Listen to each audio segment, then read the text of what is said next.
Let's start with something simple, but not easy. When something irritates you, when someone disrespects you, when life presses in on your nerves and instincts, what's your first move? Most people react instinctively, emotionally, automatically, like a match to gasoline. It happens fast, without thought. And in that moment, without even realizing it, you give your power away. You hand over control of your inner state to the outside world. Now think about that. Really think. What if every time you react, you are volunteering your control to something or someone else? A rude driver, a delayed email, a coworker's tone, your partner's silence. Suddenly your peace, your clarity, your purpose, they're all up for grabs. Not because someone took them from you, but because you handed them over. It's the ability to feel the fire rising inside of you, and instead of letting it burn everything down, you sit with it, you observe it, and you choose not to let it lead. Now let's be clear, I'm not talking about suppression. This isn't about pretending you don't feel anger, fear, disappointment, or hurt. Those emotions are human. They're not the problem. The problem is when we confuse feeling something with obeying it. When we feel offended and believe that means we must respond, or we feel anxious and assume we have to act. Emotional discipline is what creates that critical pause, the space between emotion and reaction, where wisdom lives. Psychologically speaking, this is the foundation of self-regulation. It's the difference between being driven by your amygdala, your brain's threat response center, or being guided by your prefrontal cortex, the seat of reason, judgment, and higher thinking. Every reaction you don't give into is like a muscle flexed in the gym. Over time, that gap between trigger and response gets wider. You don't just become calmer, you become dangerous in the best possible way. Untouchable. Not because you feel nothing, but because you've learned how to channel it. Philosophers have been teaching this for centuries. The Stoics, for instance, believed that the ultimate form of power was self-mastery. Epictetus said, it's not what happens to you, but how you react to it that matters. That's not a motivational poster quote. That's a blueprint for control, for owning your life. Because the truth is, no one can control everything around them. The news, your boss, your past, the economy, those are all outside of you. But how you react? That's yours. Always. We live in a culture of overreaction. Every notification is a demand. Every disagreement is a war. We are constantly provoked, and often we comply. But reacting to everything means you're led by everything, and that's no way to lead your life. If you want to control your direction, you have to control your responses, especially when it's hard. Here's the reality. Emotionally reactive people are predictable, and predictable people are easy to manipulate. If I know that a certain word, a certain look, or a certain silence will throw you off your center, I can steer you anywhere. But if you're grounded, if you've trained yourself to observe before you respond, then you become less of a puppet and more of a presence. Think about the people you respect most, the ones who walk into a room and instantly command attention. They're not the loudest, they're the calmest, the most centered, the ones who don't react to nonsense because they're focused on substance. They've cultivated emotional discipline, not because they never feel anything, but because they've learned not to be ruled by what they feel. Now don't get me wrong, this takes practice, this takes awareness, it takes failing at it over and over again, and then showing up the next day determined to do better. It's not about perfection, it's about consistency. You train emotional discipline the way you train your body. You don't wait for the crisis to start preparing, you practice in the quiet moments. You catch yourself in traffic. You pause when your kid says something that frustrates you. You breathe when your phone rings with that person you'd rather not speak to. You resist the urge to prove your point in that text thread.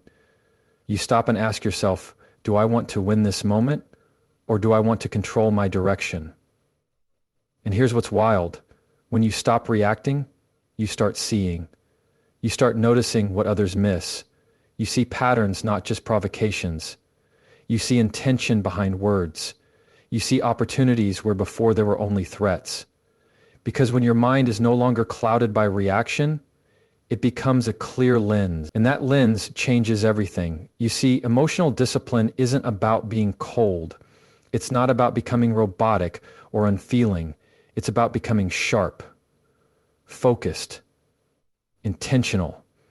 It's about knowing the difference between what deserves your energy and what's just noise. It's about protecting your peace like it's sacred, because it is. So the next time something hits you, something sharp, sudden, unfair, don't ask, how do I feel about this? Ask, what do I want to do with this? That one shift changes the game. You go from victim to leader, from triggered to centered, from reactive to powerful. Let's be honest. Most of us spend an incredible amount of energy on things we can't control. We stress over how someone else perceives us. We spiral over a job interview that hasn't even happened yet. We check the news 5 times a day, hoping the world will suddenly stabilize. We obsess over outcomes, over reactions, over the million variables that fall completely outside our influence. And we wonder why we feel anxious, frustrated, burned out. But here's the simple truth. The more you try to control what's uncontrollable, the more you lose control of yourself. Now, I get it. It's human nature. We want certainty. We want to know how things will turn out. We want people to like us, timing to be perfect, and plans to go exactly how we envision them. And so we wait for perfect to occur. We wait for too much of the unknown, and it molds who we are. We conform to the ceilings that we've been given, and we wait for perfect to occur. We wait for too much to be perfect, or we work up to a certain level of success to achieve the same goals. But life doesn't owe us predictability. People don't owe us agreement, and outcomes rarely follow our scripts. So the question becomes, where do we focus if not on outcomes? Where does real control begin? It begins inside, with your mindset, with your actions, with your attention. Psychologists talk about something called the locus of control, your internal compass that determines whether you believe events in your life are shaped by external forces or by your own choices. People with an internal locus of control tend to be calmer, more confident, more resilient, not because life treats them better, but because they focus on what they can do, even when everything else is uncertain. Let's bring this down to earth. You can't control the traffic, but you can control how you show up when you're late. You can't control what someone else says in a meeting, but you can control how you respond. You can't control whether someone likes you, but you can control how you carry yourself with consistency and self-respect. When you stop trying to fix or manage everything around you, and instead anchor yourself to your own behavior, your own effort, your own standards, that's where strength lives. This mindset isn't just about managing stress, it's about reclaiming your power. When you start filtering your focus through the lens of what is mine to own, your life simplifies. The noise dies down. Because now you're not trying to steer someone else's ship, you're mastering your own. And there's a kind of dignity in that. There's clarity. You're no longer performing for approval. You're no longer chasing validation in places where it was never going to be offered. You realize that control is not about domination. It's about direction. It's not about forcing people to agree with you. It's about deciding who you want to be and aligning your actions accordingly. There's also freedom in it. When you release the pressure to fix what was never yours, you find space to create what is. Your energy stops getting siphoned into dead ends, gossip, grudges, overthinking, comparison. And that energy can now be invested into what actually moves your life forward. Your work ethic, your presence, your health, your boundaries, your mindset. Philosophically, this goes all the way back to the Stoics again. Marcus Aurelius wrote, "You have power over your mind, not outside events." Realize this and you will find strength. He wasn't speaking in metaphors. He meant it literally. If you try to fight what is outside of your control, you become a slave to it. But if you turn inward, if you master what's yours, you rise above the chaos. And this isn't passive acceptance.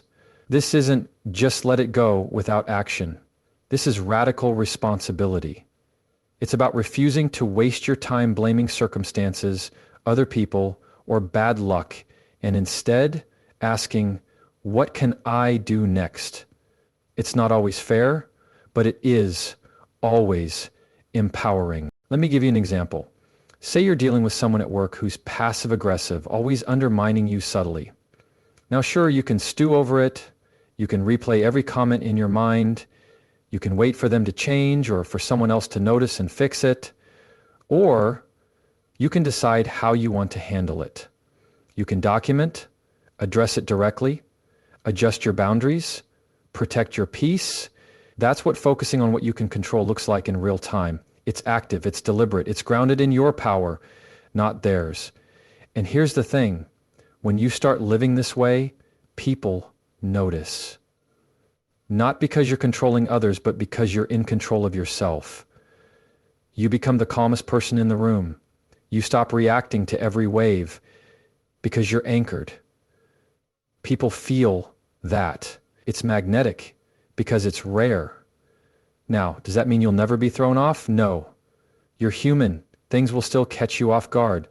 But emotional discipline, what we just talked about, paired with focused control, what we're talking about now, is how you return to center, faster, stronger, clearer. You'll still feel the weather, but it won't decide your direction. And that's the whole point. Control isn't about creating a life free of problems.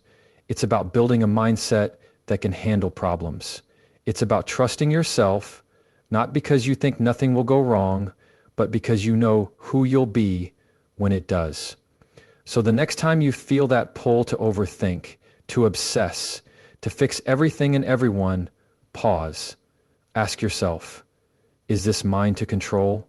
If it is, act with clarity. If it's not, let it go without guilt. Let me tell you something most people get completely wrong. Silence is not weakness.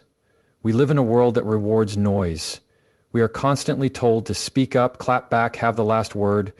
We equate silence with submission, with passivity, with losing. But let's flip that idea on its head. Because the truth is, silence, when chosen deliberately, is one of the most powerful tools you'll ever learn to use. See, silence isn't about saying nothing. It's about saying something later, something smarter, or sometimes saying nothing ever, because not everything deserves your voice. There's a difference between silence out of fear and silence out of strategy. The first is avoidance, the second is strength. Think about the last time someone pushed your buttons, whether online, in a meeting, or at the dinner table. You felt that urge rise up, didn't you? That tightening in the chest, the instant mental draft of a comeback. You wanted to defend, explain, correct. That's the ego flaring. It wants to prove something. But silence? Silence says, I don't owe you my energy just because you're demanding it. That is power. Let's go deeper. Psychologically reactive communication is driven by the limbic system. The emotional center of the brain. It wants resolution right now. It wants relief. But that kind of instant reaction usually leads to regret. Silence, on the other hand, engages the executive functions of the prefrontal cortex. That's where emotional regulation lives. That's where long-term strategy is born. When you choose silence in a moment of emotional intensity, you're doing something rare. You're overriding the need for validation in the moment in favor of stability in the long run. You're saying, I am not controlled by you. I'm in control of me. There's a quote I think about often. Don't raise your voice, improve your argument. And sometimes improving your argument means not making one at all, especially when the conversation isn't about truth but ego. You've seen this, two people arguing, not to understand but to win, to be louder, sharper, more seen. But what if the win is not engaging at all? There's a certain calm, that comes from knowing who you are, from not needing to prove it at every turn. And that calm is intimidating. Silence makes people uncomfortable because it forces them to sit with themselves. And if they were looking to provoke you, your stillness disarms them. It takes away the one thing they were hoping to control, your reaction. Philosophers and spiritual leaders across cultures have always understood this. In Taoism, they talk about Wu Wei, the concept of effortless action, of knowing when not to act. In Christianity, there's the principle of turning the other cheek, not as surrender, but as discipline. In Buddhism, mindfulness teaches us that not every thought is worth voicing. Silence is universal in its power because it transcends the need to dominate. It speaks a language only the secure can understand. Now, I'm not telling you to stay silent in the face of injustice or to suppress your truth. That's not strength. That's fear wearing a mask.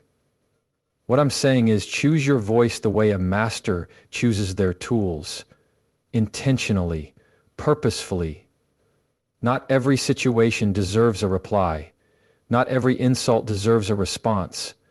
Not every invitation to chaos needs an RSVP. When you speak from a place of calm rather than impulse, your words carry weight. People feel the difference. There's gravity in restraint.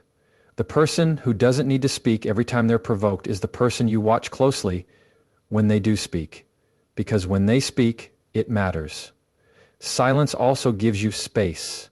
It's a filter. When you resist the urge to respond instantly, you allow your thoughts to settle, you gain clarity.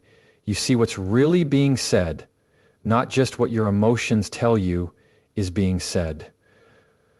And then take solace in the silence of the moment. You see what's really being said, not just what your emotions tell you is being said. They tell you the truth of your situation. You see what's really being said. That moment of stillness becomes your edge. It's where you regain your footing, your insight, your authority. In conflict, silence is often your best move. Not as a weapon, but as a pause, a reset. It can de-escalate a fight, redirect a conversation, or simply protect your peace. And sometimes, silence is the boundary, the refusal to participate in dysfunction. You don't need to scream that you're done, you just stop responding. That in itself becomes a message. And yes, silence requires confidence. It requires patience. It requires the inner stability to be misunderstood, mischaracterized, even judged, and still choose not to react. That's hard. But the people who master this, who learn to hold their center even while the world spins, they're the ones who end up steering the ship. You don't have to show up to every argument you're invited to. You don't have to correct every false narrative. You don't have to react just because someone else wants a show. Your peace is not public property. And when you understand that, you stop performing and start leading. Silence is not retreat. It is presence. It's the conscious decision to protect your energy, to own your power, to respond with intention instead of noise. So the next time someone comes at you sideways or life throws chaos your way, try this. Say nothing just for a moment. Sit with the discomfort. Breathe. Observe. Let the need to prove something pass. Then, if you choose to speak, let it come from a place that's calm, clear, and rooted. And if you choose not to speak at all, that's a choice too, a powerful one.